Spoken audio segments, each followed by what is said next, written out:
Hey, thank you guys so much for checking out the channel. Don't forget to like, share, and subscribe.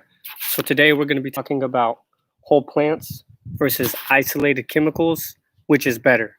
So as a certified herbalist, I do believe that the whole plant has more value than any isolated constituent. So this is more of a holistic approach. Basically, the whole herb is taken, whether that's in a tincture, a tea, a capsule, the whole plant is taken. So that means that every constituent in that plant has its role, and I believe it has its purpose as well. That's the reason that it is in that plant due to nature. Um, the difference would be that the way isolated chemicals work, or actually they're derived from herbs. So what they'll do is they will do a study. They will try to figure out which chemical in the herb or plant is the active chemical, what is giving it the effect. So then they'll isolate that chemical and then they'll sell that.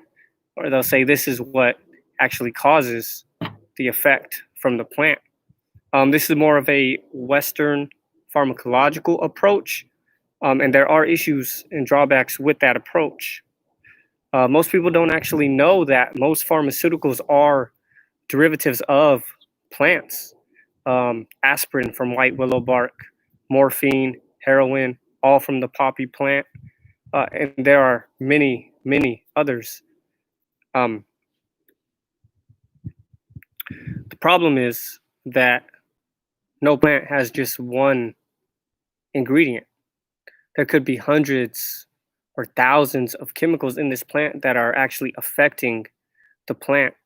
Um, when you isolate one single chemical, you could be increasing the propensity to toxicity because you don't know if there's another chemical that is actually helping reduce the toxicity of that herb or the increase of absorption in the body with that herb.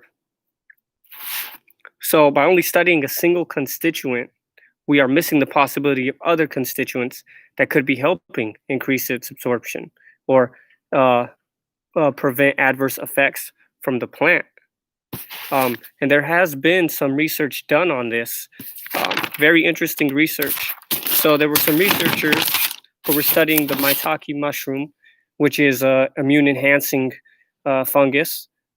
It's well known in the naturopath herbal community. All mushrooms are fantastic. But anyway, so the research was done and they basically isolated one polysaccharide, which is a long chain sugar. A polysaccharide is a long chain sugar. Okay. They said this is the active ingredient. This is where the magic happens, basically. And when they combined it with the whole maitake, it actually increased its effectiveness by 80%. So you have the isolated chemical and you have the whole plant here. And then when they combined them together, it actually increased its activity by 80%. So that's really interesting. And then there was actually another study done, I believe it was German research done on hawthorn. Now, hawthorn is well known for cardiovascular health. It's been used for a long time. So the research was done on hawthorn. And so they studied the plant, tried to figure out what the isolated chemical was. Okay. And they found this one. It's called Vitexin O-rhamnoside. Vitexin O-rhamnoside, which is a flavonoid. Okay. And so they extracted it. And it was found to have zero activity. So they did their study. They said this is what is actually causing the effect. And guess what? It had zero activity, zero, none. It did nothing. And so what they did was they took the herb without the isolated chemical and they just gave the herb of hawthorn. And guess what? Zero activity. It had no effect whatsoever. And so in this study, we can see that the whole herb together, with the sum of the parts, okay, it together as a whole was actually what made it effective. Okay. So nature is powerful and intelligent. Okay. This is very important to understand that there are many, many constituents and chemicals in all kinds of plants.